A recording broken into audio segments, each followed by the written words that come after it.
It's a win for the Second Amendment. In a unanimous Supreme Court ruling last week, justices decided the federal government doesn't have the power to automatically strip people of their rights to own a firearm simply because they use marijuana. Lori Tucker's here with our legal analyst Greg Isaacs to break this down.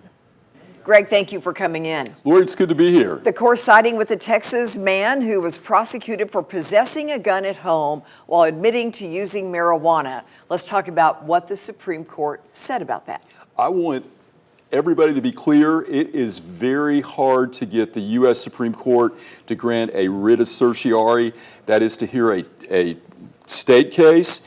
In this case, Justice Gorsuch wrote the opinion, and they held, pursuant to a federal statute 922G3, that it is unconstitutional under the Second Amendment to bar chronic marijuana users from their Second Amendment rights. At the end of the day, marijuana users are free to possess firearms under the Second Amendment. So say the Supreme Court of the United States. This is such a strange case. Apparently, federal authorities obtained a search warrant back in 2022. They went to this guy's home. Again, it's in Texas, because they thought he might have ties to terrorism. They didn't find that. And he pointed them to some things that could have been a concern. He said, hey, I've got a Glock firearm, I've got 60 grams of marijuana, and they didn't do anything. 6 months later, he is charged with that federal statute, and his sentencing exposure was 15 years to life. But let me tell you what's happened.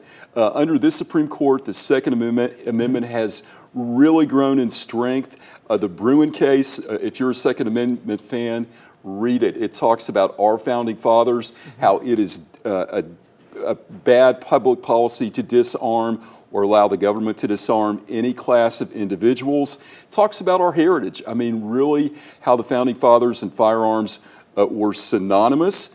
After the Bruen case, there have been a number of decisions where the Second Amendment has grown stronger, but also there's two parallel trains. We've also seen efforts where marijuana under this administration has been lowered in classification in terms of being a scheduled drug. You see a lot of states decriminalizing marijuana. And some states still have it illegal, so that kind of muddies the waters as well when it comes to a case like this. So I think this case, the Hamani case, shows that the Second Amendment is continuing to grow and gain steam from especially this U.S. Supreme Court. Now, really quickly, this is not a blanket strike down. It's not, because the rest of the statute was intact.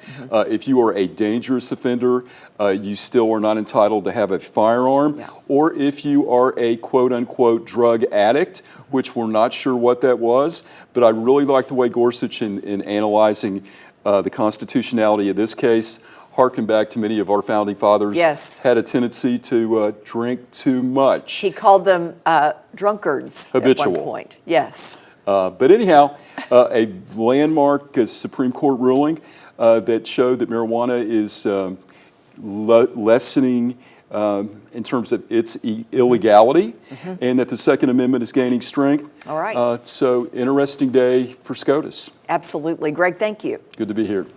And if you have a legal question, send it to AskIsaacs@WATE.com. Remember, we talk with Greg every Wednesday at 5:30 right here on Channel 6. To see a deeper conversation, you can watch right now on WATE 6+.